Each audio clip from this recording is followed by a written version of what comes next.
여러분 사사기에 등장하는 인물, 이 삼손이라는 인물 다 알고 계시죠?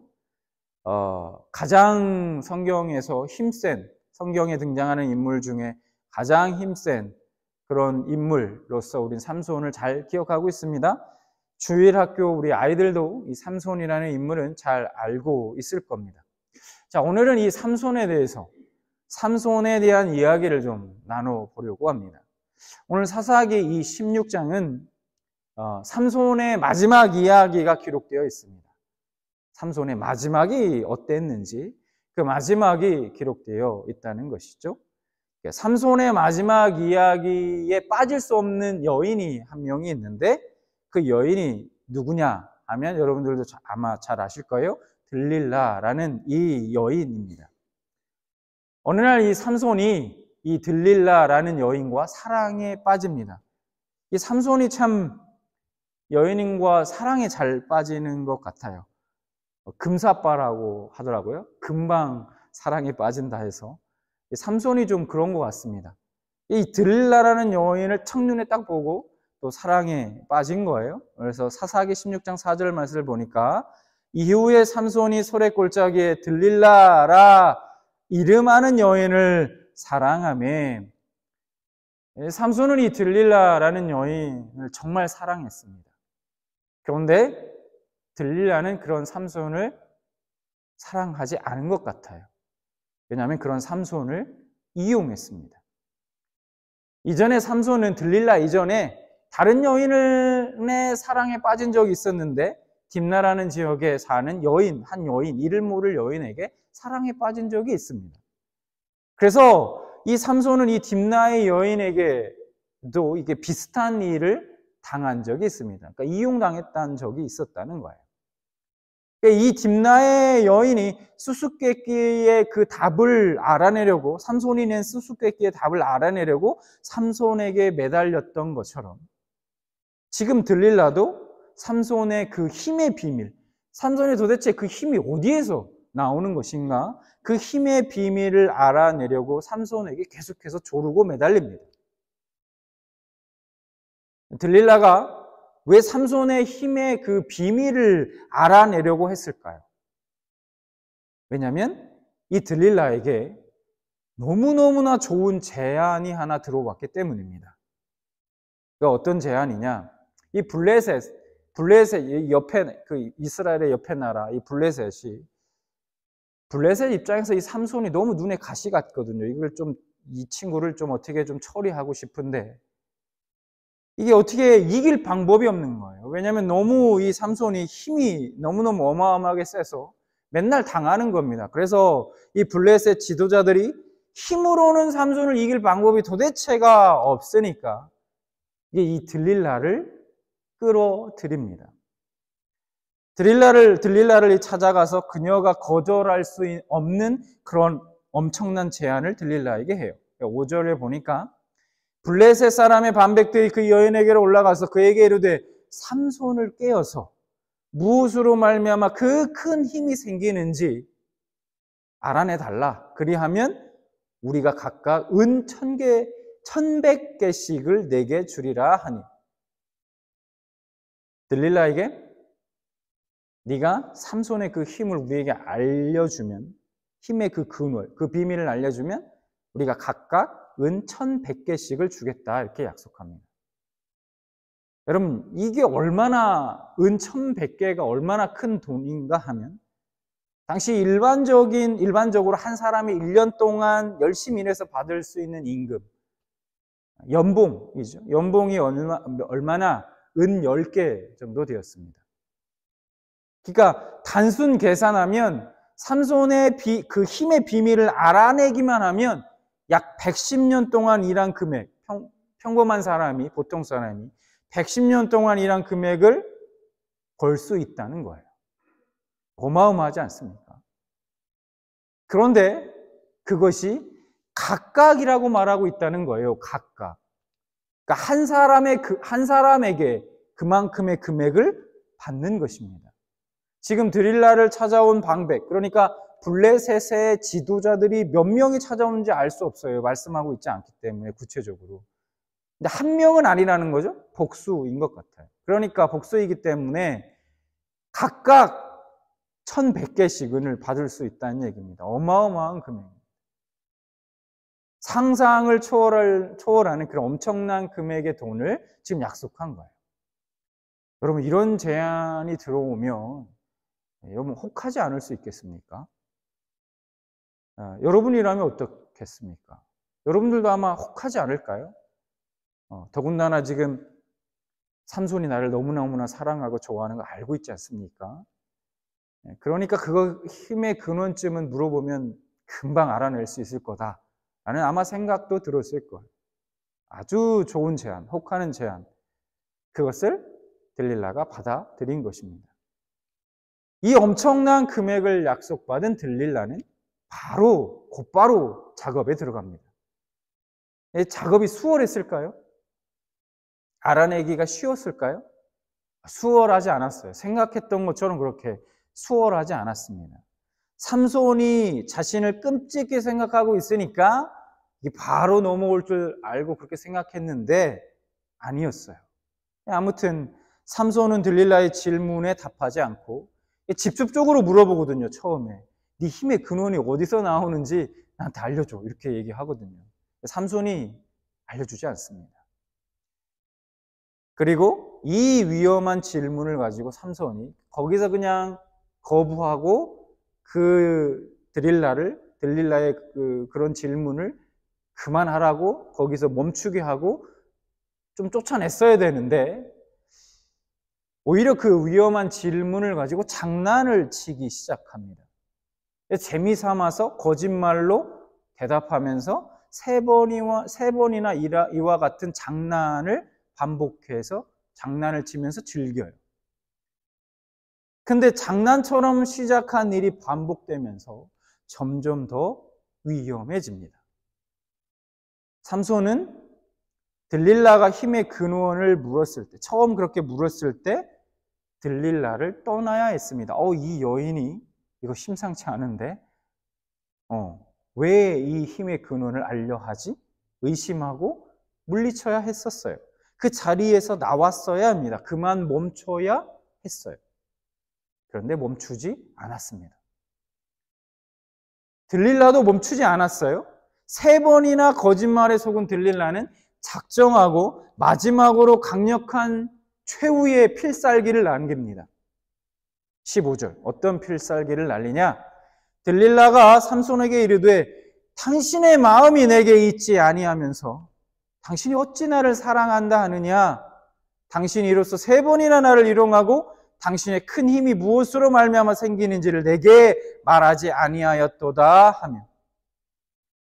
여러분 15절의 말씀을 자세히 보시기 바랍니다. 들릴라가 삼손에게 뭐라고 말합니까? 당신의 마음이 내게 있지 아니하면서 이렇게 얘기합니다. 그러니까 들릴라의 말은 당신의 마음이 내게 없으니까, 당신의 마음을 다 나한테 준 게 아니니까 당신은 나를 사랑하지 않는 거예요. 나는 당신의 마음을 원해요. 당신의 마음이 내게 있다는 거 그것 좀 보여줘요. 이런 말인 거예요. 여러분 사랑하는 여인이 이런 말을 하면 이 안 넘어올 남자가 있을까 싶긴 한데요. 어쨌든 이게 최후의 필살기와 같습니다. 들릴라의 입장에서는 최후의 필살기를 삼손에게 날리는 거예요. 이렇게 매일 졸랐습니다. 이렇게 졸으니까 삼손의 마음이 번뇌하여 죽을 지경에 이르렀다 말합니다. 그냥 떠났으면 되는 거 아닙니까?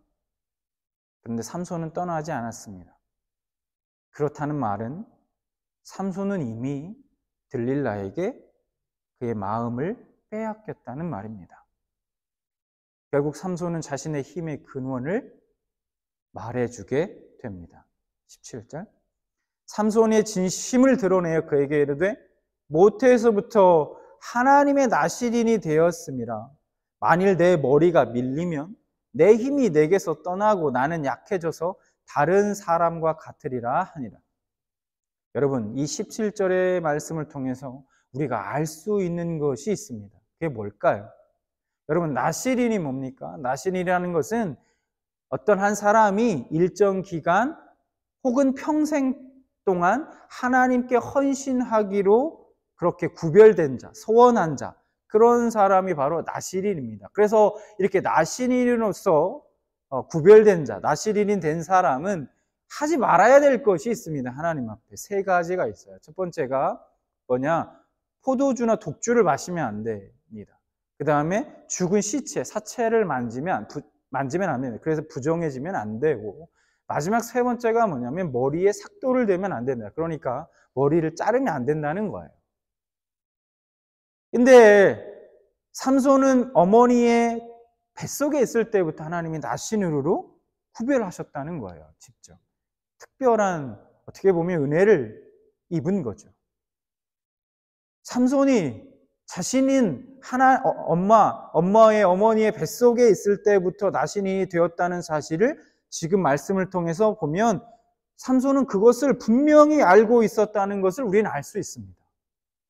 그런데 그럼에도 불구하고 삼손은 그동안 포도원에 막 들어가서 동물의 막 사체를 막 만지고 성적으로 방탕하게 살았습니다.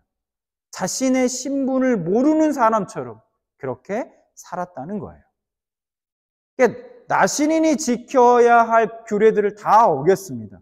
모두 무시하고 살았어요. 그리고 딱 하나 남았죠. 뭡니까? 머리를 자르지 않는 것. 그거 하나만 지키고 있었던 거예요. 지금까지. 그런데 지금 그 사실마저도 들릴라의 재촉에 못 이겨 알려주고 맙니다. 그러면 이것이 무엇을 말해주고 있는 겁니까, 여러분? 삼손의 마음은 하나님께 있지 않았습니다. 그것을 말해주고 있는 거예요. 삼손의 마음이 어디에 있었는가? 삼손의 마음은 하나님께 있지 않았다. 들릴라의 말을 빌어 얘기해 보면 이런 얘기가 될 거예요. 삼손의 마음이 하나님께 있지 않았기 때문에 그러므로 그는 하나님을 사랑하지 않았다.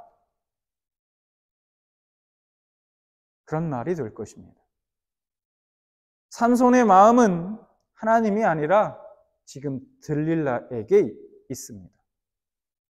하나님이 아닌 다른 누군가에게 혹은 다른 것에 마음을 빼앗긴 결과가 어땠을까요? 어떤 결과가 초래됐을까요? 삼손의 머리카락이 다 잘리고 그의 힘은 사라지게 됩니다. 여러분, 삼손의 힘이 사라진 것이 그의 머리카락이 잘렸기 때문이었을까요? 20절. 들릴라가 이르되 삼손이여 블레셋 사람이 당신에게 들이닥쳤느니라 하니 삼손이 잠을 깨며 이르기를 내가 전과 같이 나가서 몸을 떨치리라 하였으나 여호와께서 이미 자기를 떠나신 줄을 깨닫지 못하였더라. 삼손의 머리카락에 어떤 신비한 능력, 특별한 능력이 있는 것이 아닙니다. 긴 머리는 삼손에게 하나님이 함께 하심을 상징하는 것이에요. 힘의 근원은 누구입니까? 머리카락입니까? 아니죠. 바로 하나님이십니다. 그런데 삼손은 그 머리카락이 잘려 나가도록 했고 그 결과 하나님은 삼손을 떠나십니다. 그래서 삼손의 힘이 사라졌던 것이죠. 힘을 잃어버린 삼손은 블레셋 사람들에게 붙잡힙니다. 21절. 블레셋 사람들이 그를 붙잡아 그의 눈을 빼고 끌고 가사에 내려가 놋줄로 매고 그에게 옥에서 맷돌을 돌리게 하였더라. 결국 삼손은 그의 두 눈을 뽑히고 맙니다. 하나님이 아닌 것에 마음을 빼앗긴 결과였습니다. 이제 삼손은 더 이상 자기 눈에 좋은 대로, 자기 눈에 보기에 좋은 대로 더 이상 행할 수 없습니다. 행하고 싶어도. 그동안 보이는 것들에 마음을 빼앗기며 살았던 그 삼손은 결국 그 두 눈을 잃고 말았습니다. 이런 말을 하면 삼손이 입장에서는 되게 화가 날지도 모르겠지만 오히려 이것이 삼손에게 있어서는 잘된 일인지도 모르겠습니다. 왜냐하면 보지 못하게 되어서야 오히려 그는 하나님을 볼 수 있었기 때문입니다. 어느 누구든 사랑하는 사람의 마음을 원하는 것은 그 마음을 얻길 원하는 것은 지극히 당연한 일일 것입니다. 사랑하는 남편과 아내가 온 마음으로 나만을 사랑해 주기를 바라는 것, 나뉘지 않는 그 마음을 주는 것을 우리는 간절히 원한다는 겁니다. 그렇지 않고 나 외에 다른 누군가에게 마음을 빼앗기고 다른 누군가를 사랑한다면 가슴이 찢어지게 아프고 또 엄청난 배신감을 느끼게 될 것입니다. 우리는 사랑하면 사랑할수록 상대방의 그 온 마음을 기대합니다. 그런데 우리가 알아야 하는 것은 하나님께서도 우리의 온 마음을 원하신다는 것입니다. 신명기 10장 12절 말씀을 볼까요? 이렇게 말씀합니다. 이스라엘아, 내 하나님 여호와께서 내게 요구하신 것이 무엇이냐? 곧 내 하나님 여호와를 경외하여 그의 모든 도를 행하고 그를 사랑하며 마음을 다하고 뜻을 다하여 내 하나님 여호와를 섬기고. 여러분, 이 신명기 10장 12절의 말씀을 한마디로 말하면 이스라엘아, 나는 너의 온 마음을 원한다. 너의 마음을 내게 다오. 이 12절의 말씀을 통해 제게 들리는 하나님의 음성은 그렇습니다. 너의 마음을 원한다. 너의 온 마음을 내게 다오. 신명기 6장 5절에서도 이렇게 말씀합니다. 너는 마음을 다하고 뜻을 다하고 힘을 다하여 네 하나님 여호와를 사랑하라. 마음을 다하라. 여기뿐일까요? 성경의 곳곳에서 하나님은 우리에게 너의 온 마음을 달라고 그렇게 우리에게 요구하십니다. 신명기 4장, 신명기 11장, 13장, 신명기 26장, 30장, 여호수아, 열왕기 상, 열왕기 하, 역대상, 역대하에도 동일한 말씀들이 계속해서 우리에게 말씀하고 있어요. 구약에만 그럴까요? 신약에 마태복음과 마가복음, 누가복음에도 우리에게 말씀해 주고 있다는 거예요. 두 말씀만 더 찾아볼까요? 역대하 15장 15절.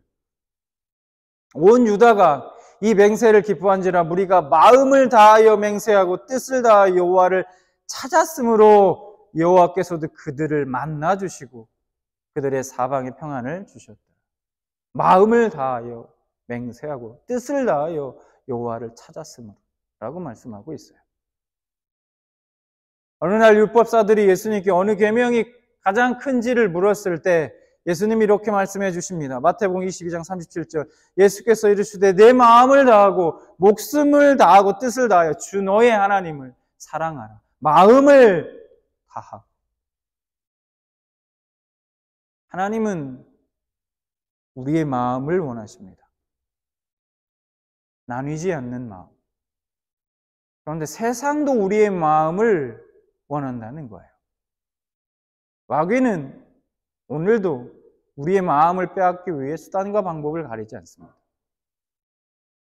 물질적이고 쾌락적인 모든 수단 방법을 동원해 우리를 미혹하죠.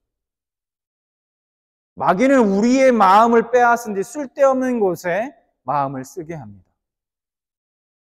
하나님을 섬기지 못하게 하고 계속해서 죄를 범하게 만들고 그리고 하나님과 점점점 더 멀어지게 만듭니다. 그리고 결국은 오늘 삼손처럼 비참한 지경에 떨어지게 만드는 것이죠. 그게 마귀의 목적이라는 겁니다. 여러분, 우리는 혼자서 마음을 계속해서 우리를 향해서 마음을 주시면서 온 마음을 다해서 외사랑하시는 그 하나님의 우리를 향한 그 마음을 우리는 알아야 합니다. 우리는 하나님의 형상을 따라 창조된 피조물이죠. 하나님의 형상대로 우리를 지으셨어요. 그럼에도 불구하고 우리는 하나님께 조금도 마음을 쓰지 않는 죄인이었습니다. 다윗은 이런 죄인의 마음을 시편 14편에 잘 묘사해주고 있어요. 이렇게 묘사합니다. 시편 14편 1절. 어리석은 자는 그의 마음에 이르기를 하나님이 없다 하는도다. 사도 바울 역시 이렇게 말합니다. 로마서 1장 28절. 또한 그들이 마음에 하나님 두기를 싫어하매 죄인의 마음엔 하나님이 없습니다. 우리는 우리의 마음에 하나님을 두기 싫어했다는 겁니다. 그런 죄인이 마음에 하나님을 품고 하나님을 둔다는 것은 여러분 기적인 거예요. 그런 죄인이 어떻게 하나님을 향한 마음을 갖게 되었는가? 마음에 하나님을 둘 수 있게 되었는가? 사도 요한은 이렇게 말합니다. 요한일서 4장 19절. 우리가 사랑함은 그가 먼저 우리를 사랑하셨습니다. 하나님이 우리를 어떻게 구체적으로 사랑하셨는가? 계속해서 사도 요한이 이렇게 말합니다. 요한일서 1장 9절과 10절. 하나님의 사랑이 우리에게 이렇게 나타난 바 되었으니 하나님이 자기의 독생자를 세상에 보내심은 그로 말미암아 우리를 살리려 하심이라. 사랑은 여기 있으니 우리가 하나님을 사랑한 것이 아니요 하나님이 우리를 사랑하사 우리 죄를 속하기 위하여 화목제물로 그 아들을 보내셨습니다. 독생자 하나밖에 없는 자기 아들을 우리 죄를 해결하기 위해서 제물로 보내신 하나님. 그 크신 사랑으로 말미암아 우리는 비로소 하나님을 우리 마음에 둘 수 있게 된 것입니다. 우리 마음에 하나님을 두기 싫어했던 그때 하나님은 먼저 우리를 마음에 품고 우리를 마음에 두시고 우리를 사랑해 주신 것입니다. 그 하나님이 오늘 우리에게 이렇게 말씀하십니다. 잠언 23장 26절. 내 아들아 네 마음을 내게 주며 내 눈으로 내 길을 즐거워할지어다. 내 아들아 내 마음을 내게 달라. 솔로몬이 그의 아들에게 내 아들아 내 마음을 내게 주라고 말씀하고 있습니다. 내 아들에게 내 마음을 내게 주라고 하는 것은 하나님이 하나님의 자녀된 자들에게 하는 요구하는 말씀으로도 우리는 이해할 수 있다는 겁니다. 여러분 어떻습니까? 여러분의 마음은 지금 어디를 향해 있습니까? 여러분의 마음은 지금 어디 있나요? 예수님의 피값으로 우리에게 주어진 하나님을 우리 마음에 두고 사랑할 수 있는 그 은혜를 세상에게 또 원수 마귀에게 빼앗기시겠습니까? 그냥 주어버리시겠습니까? 들릴라가 무엇을 원하는지 그녀의 목적이 뭔지 뻔히 다 보였습니다. 처음부터 그랬어요. 근데 그 유혹에 삼손은 넘어가고 맙니다. 상식적으로 이해가 되지 않는 일 아닙니까? 근데 우리도 그렇게 그러한 삶을 그렇게 어리석은 일을 우리도 삼손뿐만 아니라 우리도 반복하고 있다는 거예요.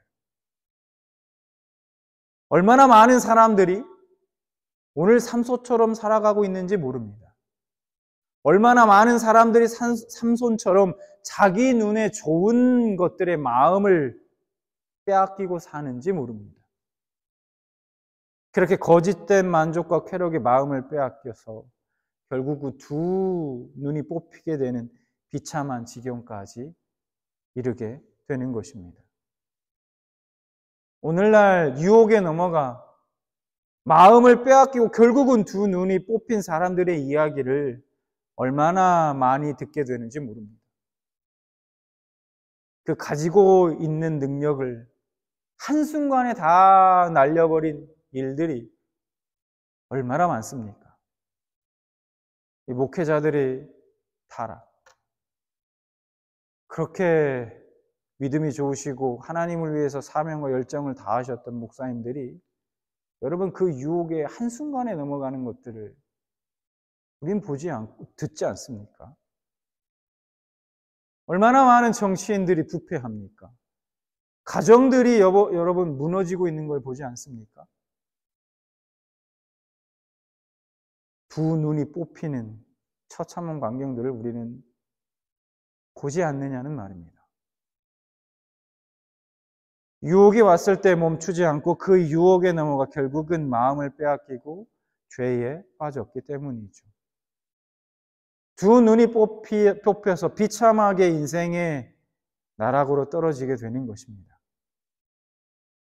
그럼 마귀는 처음부터 우리의 인생을 망칠 거라고 그렇게 경고하지 않습니다. 마귀는 늘 그래도 내 인생은 괜찮을 거라고, 아무 문제 없을 거라고 말합니다. 이번 한 번쯤은 괜찮아. 요것쯤은 괜찮아. 그렇게 늘 말합니다. 그리고 그 빈 틈을 노려서 마귀는 우리의 마음을 송두리째 빼앗아갑니다. 아무 문제 없을 거라고 착각하지 마시기 바랍니다. 그리고 그만 여러분 멈추시기 바라요. 세상은 원수 마귀는 오늘 들릴 것처럼 집요하게 우리의 마음을 빼앗으려 유혹합니다. 만약 여러분의 마음이 지금 혹 다른 곳을 향해 있다면 여러분 늦지 않았습니다.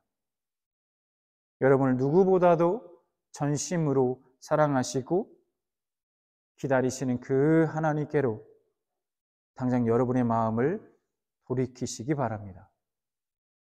여러분, 내가 사랑하는 사람이 이미 다른 사람에게 마음을 빼앗긴 것을 알고 있는데 그 사람이 어느 날 나에게 계속 와가지고 사랑해 라고 말하면 여러분 얼마나 배신감이 들고 마음이 아프겠습니까? 이미 다른 사람에게 마음이 다 가 있는 걸 아는데 그냥 몸만 와가지고 나한테 사랑한다 말할 때 그 얘기를 들을 때 얼마나 마음이 아프겠습니까?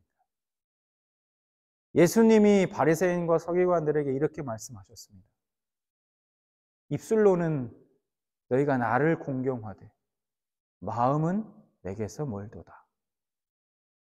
말로는, 입술로는 하나님을 섬긴다, 공경한다 말하지만 마음으로는 이미 하나님을 떠난 그들을 향해 주님이 말씀하신 것입니다. 마음은 다른 곳에 있는데 입술로만 하나님을 사랑한다, 여러분 말하지 마시기 바랍니다. 여러분의 마음을 오직 하나님께 드리시기 바랍니다.